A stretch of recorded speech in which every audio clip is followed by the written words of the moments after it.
Assalamualaikum warahmatullahi wabarakatuh. Perkenalkan, nama saya Abdul Halim. Saya merupakan salah satu CGP Kota Semarang angkatan 11.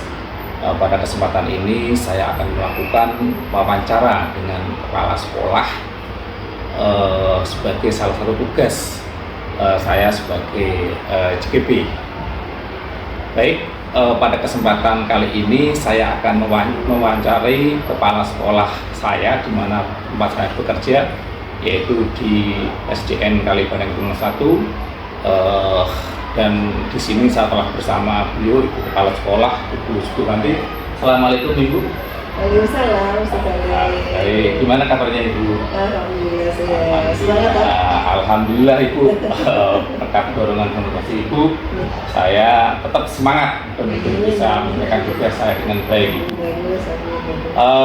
Ibu, sebelumnya saya terima kasih Ibu telah meluangkan waktu untuk berkenan ya Bu, untuk saya wawancarai, dan nanti ada beberapa pertanyaan mungkin yang akan saya sampaikan ke Ibu terkait pengambilan keputusan ketika Ibu dihadapkan dengan permasalahan dilema ya Bu ya, terkait dengan nilai-nilai kebajikan di tempat Ibu, baik nanti yang berada di sini ataupun sebelum di sini Bu. Monggo nanti bisa Ibu sampaikan buat saya, biar nanti ada ibroh atau pelajaran bisa saya ambil itu. Gitu Ibu ya. Mohon izin bisa dimulai Ibu. Saya usahakan nanti jawab ya. Baik Ibu. Baik, terima kasih Bu. Yang pertama yaitu tentang kasus ya Bu. Kasus apa yang terjadi di sekolah ini yang pernah Ibu hadapi terkait dengan dilema etika ataupun rujukan moral Ibu. Baik, Ustaz Halim, terkait dilema etika ataupun rujukan moral, kasus yang pernah Ibu alami tentang ini adalah saat pengambilan keputusan agar itu membuat nilai anak melebihi KKTP. Oh, gitu. Pada saat pengisian rapor agar siswa itu naik kelas. Karena gitu. Pak, kenyataannya Ustaz juga baca ya, ada anak yang sebenarnya tidak di bawah KKTP, tapi secara kemanusiaan kita harus membantu anak ini bisa naik. Kalau di bawah KKTP nanti kan akan dalamnya kan akan datang maupun menilai rapor ya. Sehingga ini Ibu di situ. Cukup dilema Bu ya, ketika dihadapkan dengan keadaan seperti itu, di mana anak itu diharapkan untuk bisa punya hak untuk melanjutkan ke jenjang yang lebih tinggi Bu ya, karena terkendala hal itu sehingga diharap bisa menjadi penghalang buat anak ini. Baik Ibu, ini adalah semacam kemanusiaan ya buat anak-anak, hak anak untuk bisa tetap belajar. Baik Ibu, terima kasih. Kemudian Ibu, selama ini bagaimana Ibu dalam mengidentifikasi kasus-kasus yang merupakan dilema etika atau rujukan moral di tempat Ibu? Begini Ustaz Halim, bila suatu kasus yang Ibu hadapi ini memiliki dua pilihan yang sama-sama benar saat akan mengambil keputusan, maka Ibu mengidentifikasi kasus tersebut sebagai dilema etika. Kalau ini sama-sama sama-sama benar, sama-sama benar itu menjadikan dilema etika. Tapi kalau kasus yang dihadapi ini situasi yang membuat saya memilih antara benar atau salah, maka kasus ini dimasukkan ke rujukan moral. Padahal berdasarkan kasus yang telah Ibu jelaskan tersebut, antara dilema etika dan dilema moral itu, rujukan moral ini adanya dilema etika karena harus memutuskan di antara pilihan yang sama-sama memiliki alasan yang masuk akal. Sehingga untuk mengidentifikasi antara dilema etika dan rujukan moral dapat dilihat dari alasan pembuatan keputusan. Jika ada alasan yang benar dan masuk akal dan dibenarkan, maka masuk ke dalam rujukan moral gitu katanya. Oh, baik, memang tidak mudah Bu ya dalam mengambil sebuah keputusan Bu ya. Ketika kita dihadapkan dengan berbagai macam dilema ya, baik itu ketika sama-sama benarnya ya, maka akan sulit ya. Tapi Ibu sudah punya trik ya bagaimana Ibu bisa mengidentifikasi hal itu sehingga bisa mendapatkan keputusan yang lebih bijak gitu ya. Oke, terima kasih Ibu.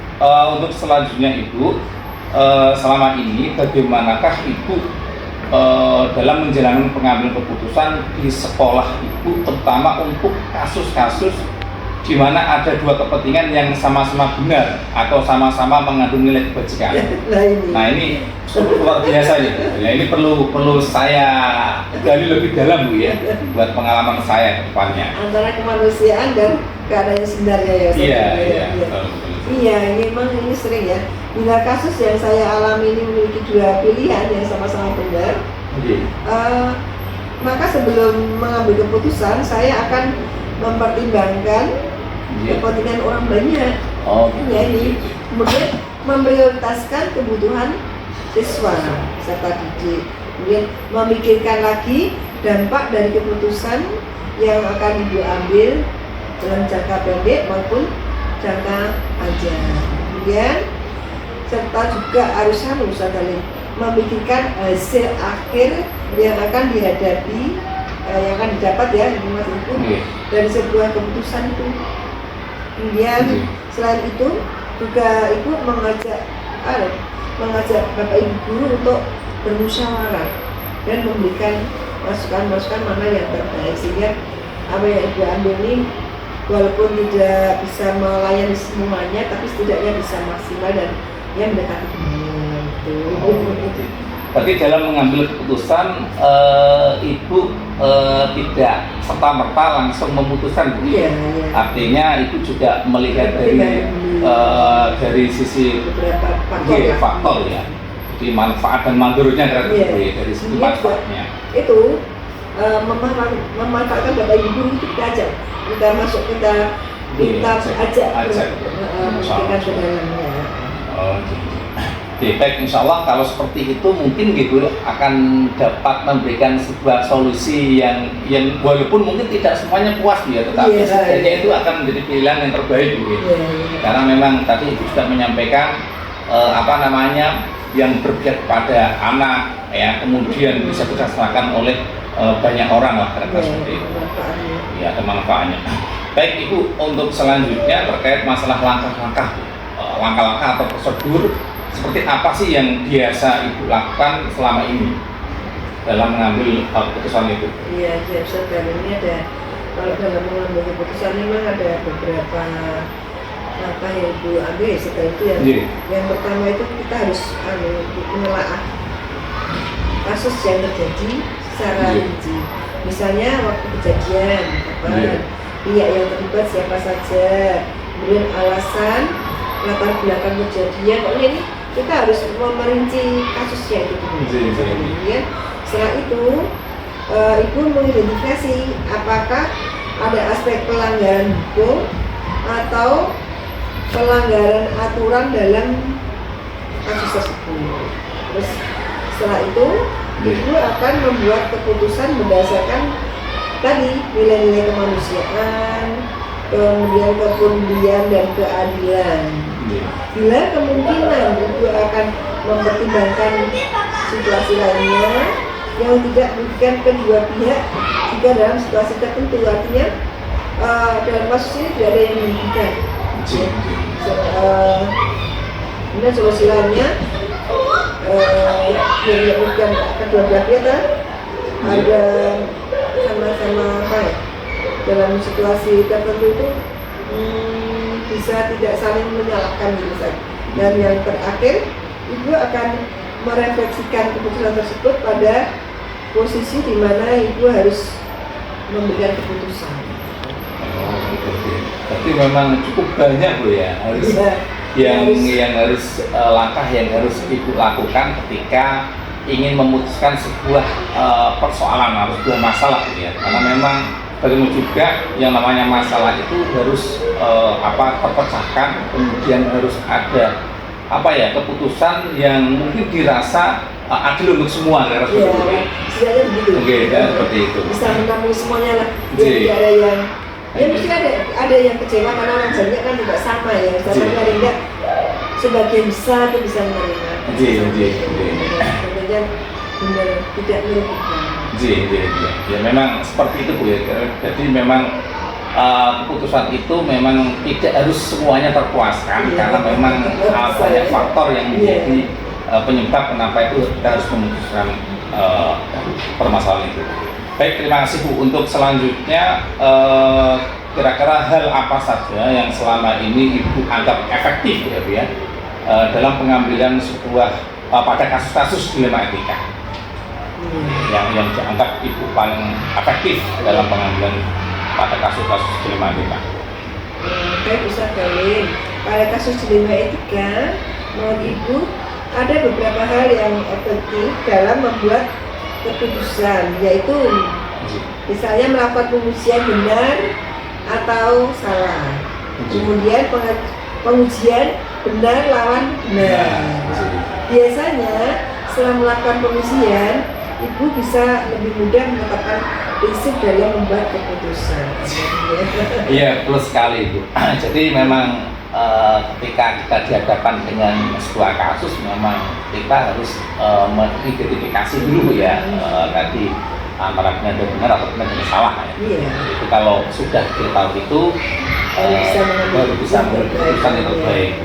Baik Ibu, terima kasih. Objektif lah, jangan subjektifnya gitu.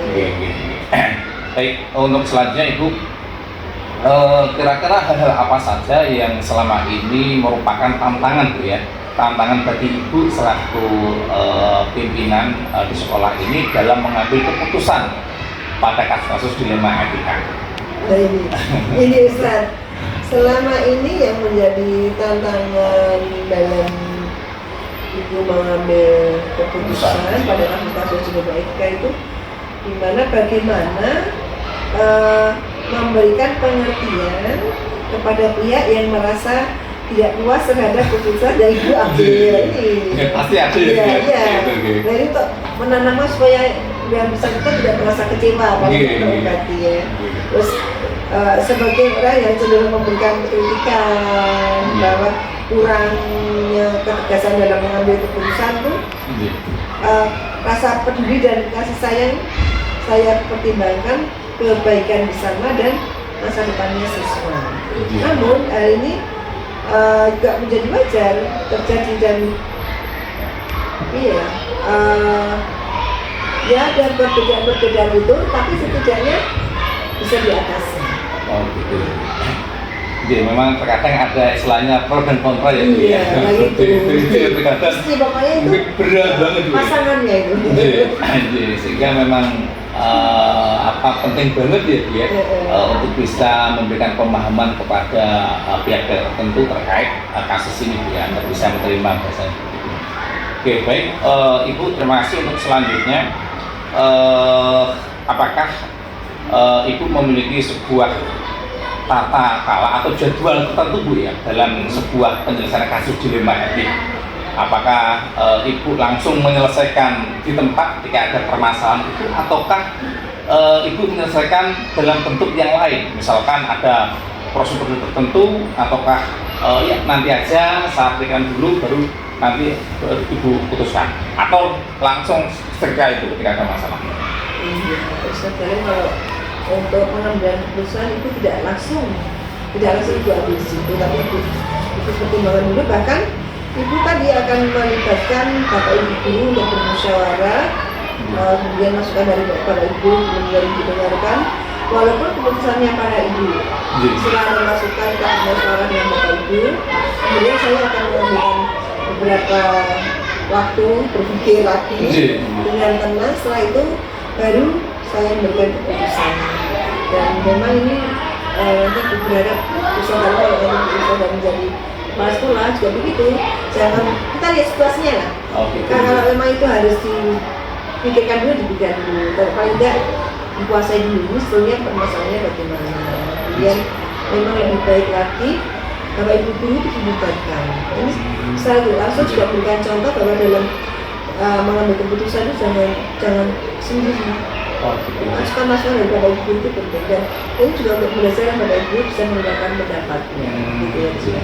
Luar biasa Ibu, ilmu yang sangat bermanfaat buat saya ke depannya Bu ya. Oke, baik. Untuk selanjutnya Ibu, adakah seseorang Bu atau faktor apa yang selama ini mempermudah atau membantu Ibu ya dalam pengambilan keputusan dalam kasus dilema etika? Iya, ada yang tadi yang Bapak Guru tadi. Jadi benar, Bapak Ibu Guru sangat membantu. Bahkan dari pendapat Bapak Ibu Guru tadi, rekan-rekan itu memberikan pendapat tentang keputusan yang Ibu ambil. Kemudian setelah ada beberapa masukan, kita bisa mencarikan solusinya dan kita bersama, kemudian solusi itu kita ambil yang terbaik gitu. Yang membantu Bapak Ibu juga. Kemungkinan bisa saja sadari mungkin bisa pendapatnya dari lingkungan warga sekolah lah, kita libatkan semua. Termasuk warga sekolah Bu ya? Iya, mungkin ada pembinaan, siswa, kita skopnya dilebarkan lah, jangan satu saja, nanti biar lebih bisa mewakili semuanya. Artinya akan dapat memberi informasi Bu ya, nantinya bisa membuat satu keputusan. Baik, Ibu, mungkin ini pertanyaan yang terakhir Ibu, saya sampaikan buat Ibu. Dari semua yang telah Ibu sampaikan tadi, pembelajaran apa sih yang dapat Ibu petik ya dari pengalaman Ibu dalam mengambil sebuah keputusan dilema etika? Iya saudara, dari banyak hal yang Ibu pelajari dari berbagai pengalaman Ibu dalam mengambil keputusan, Ibu mempelajari bahwa dalam kasus dilema etika itu memang tidak ada keputusan yang betul-betul sempurna. Suatu keputusan pasti memiliki kekurangan maupun kelebihan masing-masing. Maka untuk membuat keputusan, banyak kita memiliki prinsip yang didasarkan nilai-nilai kebajikan yang luhur. Artinya tadi kita benar-benar bisa tidak subjektif. Ini kita nilai kemanusiaannya kita perhatikan itu misalnya. Baik Ibu, alhamdulillah Bu, tanpa terasa saya mendapatkan banyak hal dari Ibu terkait masalah bagaimana sih bisa mengambil sebuah keputusan yang baik ketika kita dihadapkan dengan kasus dilema etika ini. Memang ini sangat berat Ibu, tetapi dari pengalaman Ibu mudah-mudahan akan menjadi pelajaran buat saya ke depannya, sehingga saya akan bisa menjadi lebih bijak ketika dalam memutuskan sebuah kasus. Seperti Ibu, terima kasih sekali dan mohon maaf ya sekali lagi, dan terima kasih karena sudah diluangkan waktunya oleh Ibu. Ya, mudah-mudahan ini bermanfaat untuk kita semuanya. Terima kasih Bu. Baik, alhamdulillah saya setelah melaksanakan kegiatan wawancara dengan kepala sekolah, mudah-mudahan ini akan menjadi pelajaran yang berharga buat kita semuanya. Waktu itu saya selaku CGP Angkatan 11 Kota Semarang, dan cukup sekian. Terima kasih. Assalamualaikum warahmatullahi wabarakatuh. Assalamualaikum warahmatullahi wabarakatuh. Perkenalkan, nama saya Abdul Halim. Saya merupakan salah satu CGP Kota Semarang Angkatan 11 Provinsi Jawa Tengah. Kebetulan pada siang hari ini saya mendapat tugas untuk mewawancarai kepala sekolah, dan alhamdulillah saya sudah berada di SDN Tugurejo 02 ya, bersama Bapak Kepala Sekolah, Bapak Nur Rahmat, MPD. Assalamualaikum Bapak. Waalaikumsalam warahmatullahi wabarakatuh. Alhamdulillah. Bagaimana kabarnya Pak? Baik Pak, sehat-sehat dan luar biasa di suasana yang agak panas. Sehat semangat. Baik, alhamdulillah Bapak. Yang pertama saya sampaikan terima kasih Bapak sudah meluangkan waktunya untuk bisa menerima saya untuk bertanya-tanya lah terkait panjenengan Bapak sebagai kepala sekolah terkait mengambil keputusan ya apa pada kasus tertentu yang dihadapi di sekolah Bapak. Mohon izin nanti akan ada beberapa pertanyaan yang saya sampaikan. Jika nanti Bapak yang tidak berkenan untuk tidak perlu jawab. Tapi kalau bisa ya alhamdulillah nanti buat pengalaman bagi saya Pak. Jadi bisa dimulai Bapak? Bisa, silakan Pak. Baik, alhamdulillah. Pak siapa Pak? Pak Abdul Halim. Pak Halim, saya panggil Pak Halim ya. Oh iya, Pak Rahmat. Ya. Baik Pak Rahmat, yang pertama saya ingin menanyakan tentang kasus ya apa yang terjadi di sekolah Bapak yang pernah Ibu dan Bapak hadapi yang terkait dilema etika ataupun rujukan moral. Oke, baik, terkait dengan dilema etika atau rujukan moral ya. Jadi pernah ada sih Pak Halim ya terkait dengan kegiatan sekolah, misalnya nih kita menghadapi pengumpulan tugas ya, tugas guru itu kan kadang-kadang kita harus segera selesai dalam batas waktu tertentu. Misalnya pengisian sorting jernih di satu sisi memang belum deadline ya, tapi di satu sisi harus dilaksanakan. Itu ya cukup butuh banyak pertimbangan. Karena dihadapkan dengan banyak kepentingan juga ya, kalau seperti itu sehingga ini harus segera diputuskan mana yang lebih baik dari Bapak ini.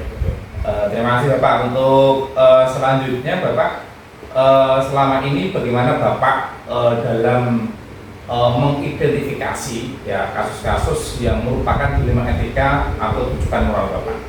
Ya, baik, tadi kan terkait dengan survei Jabati kan sebenarnya sama-sama baik ya, artinya sama-sama baik dikerjakan ya tidak apa-apa, belum masa ada waktu 2 hari 3 hari dikerjakan juga lebih bagus.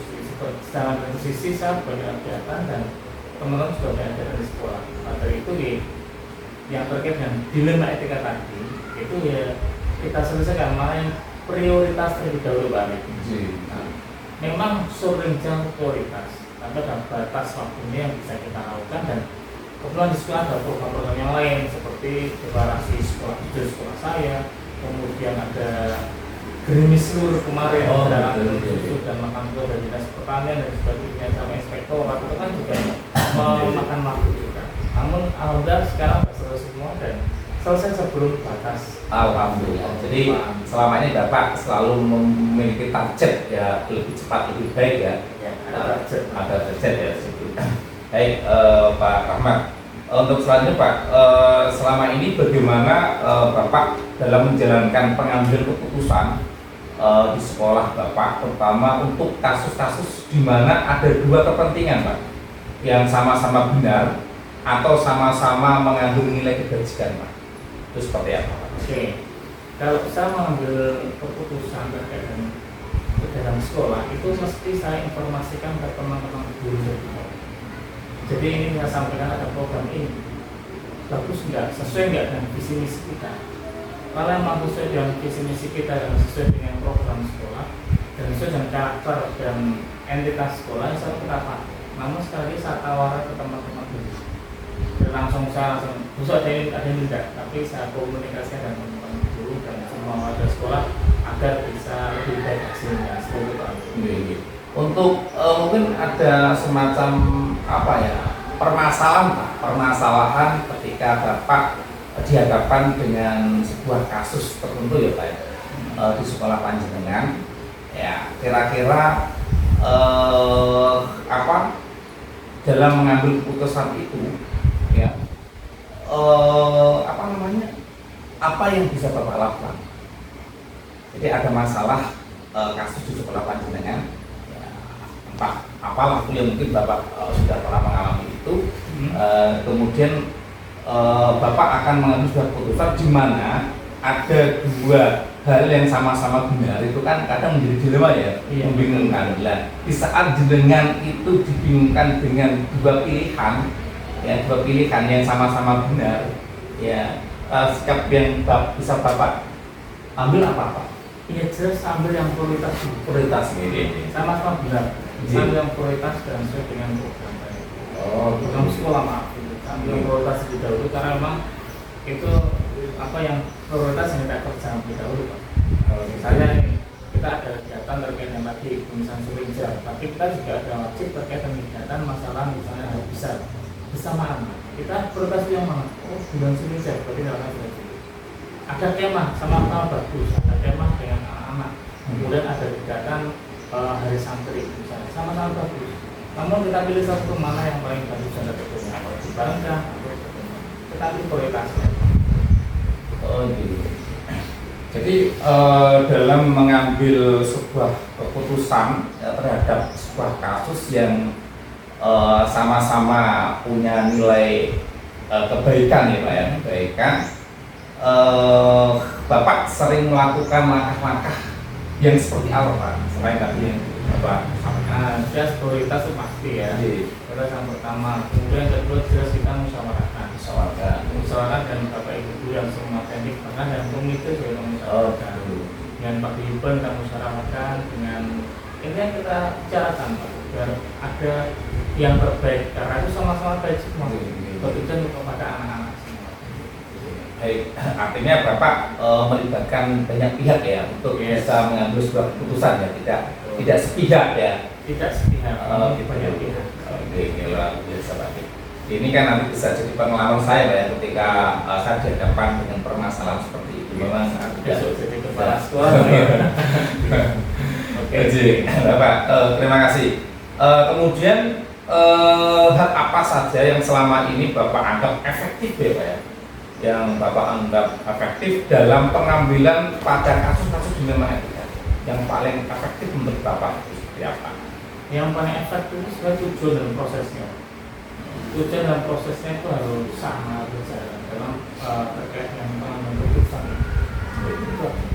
Oh betul.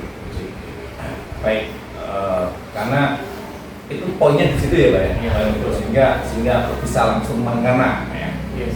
Baik, untuk selanjutnya Bapak, hal-hal apa saja yang selama ini merupakan tantangan Pak, tantangan bagi Bapak dalam mengambil keputusan pada kasus ini?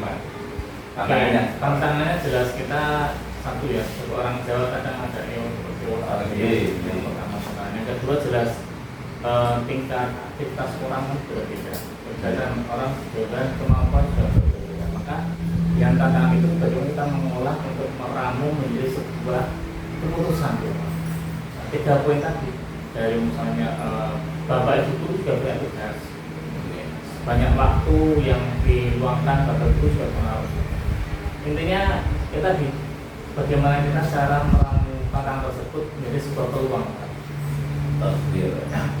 Jadi segala sesuatu itu plus itu bisa dimanfaatkan ya, semuanya diasah. Jadi aset ya, aset yang bisa dikembangkan semua. Iya, jadi sesuatu yang positif semua ya. Jadi karena sudut pandang yang dipakai adalah hal yang positif ya. Karena berbasis kebajikan juga. Dalam keputusan harus berbasis kebajikan Pak. Nilai kebajikan itu memang perlu kita kedepan Pak ya. Perlu kita kedepankan sehingga apa ya? Tidak terkesan sakok dia Pak ya. Ketika kita memutuskan segala kasus permasalahan.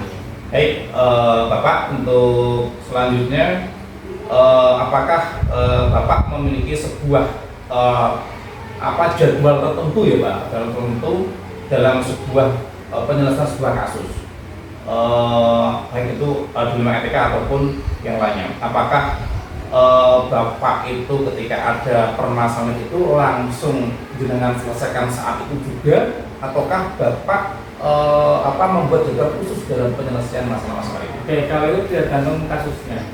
Kalau memang untuk kasusnya memang harus segera kita selesaikan, namun tidak langsung serta-merta saya masukkan di forum.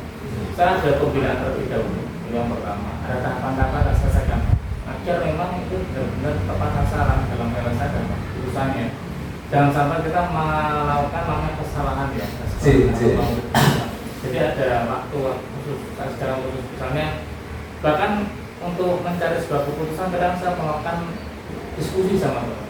Jadi kita bina satu-satu atau berapa, kemudian kita bina secara klasikal, baru kita tentukan dan bisa kita ambil keputusan seperti itu.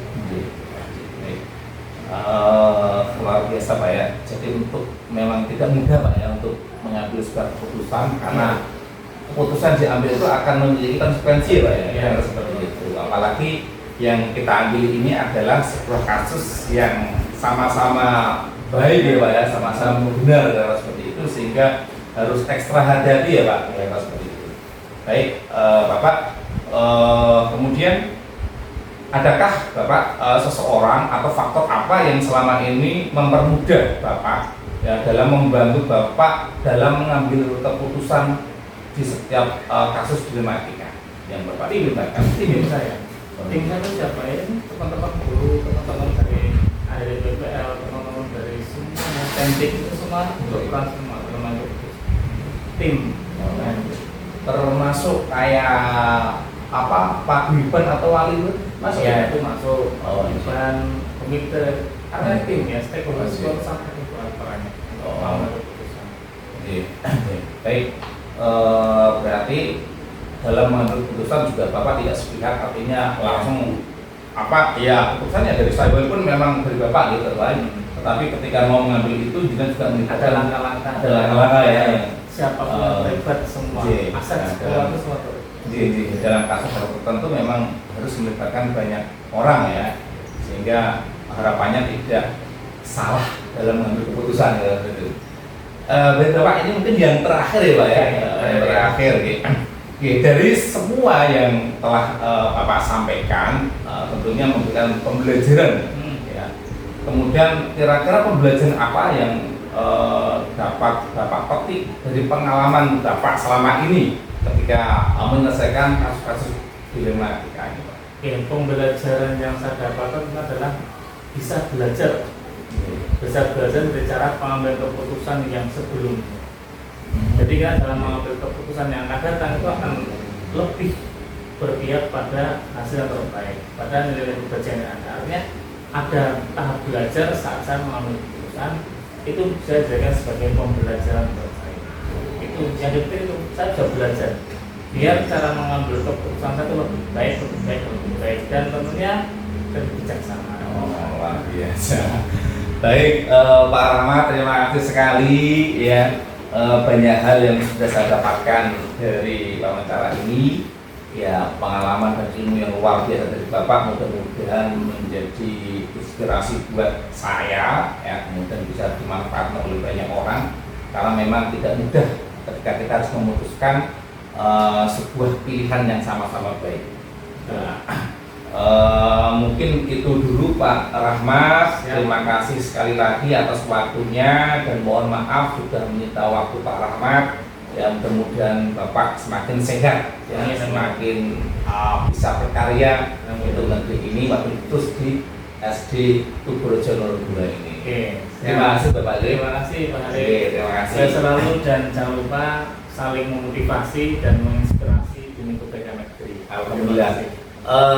Baik, alhamdulillah pada siang hari ini saya sudah melaksanakan wawancara dengan Pak Nur Rahmat selaku Kepala SDM Tugurejo 02. Terima kasih dari saya. Assalamualaikum warahmatullahi wabarakatuh. Waalaikumsalam.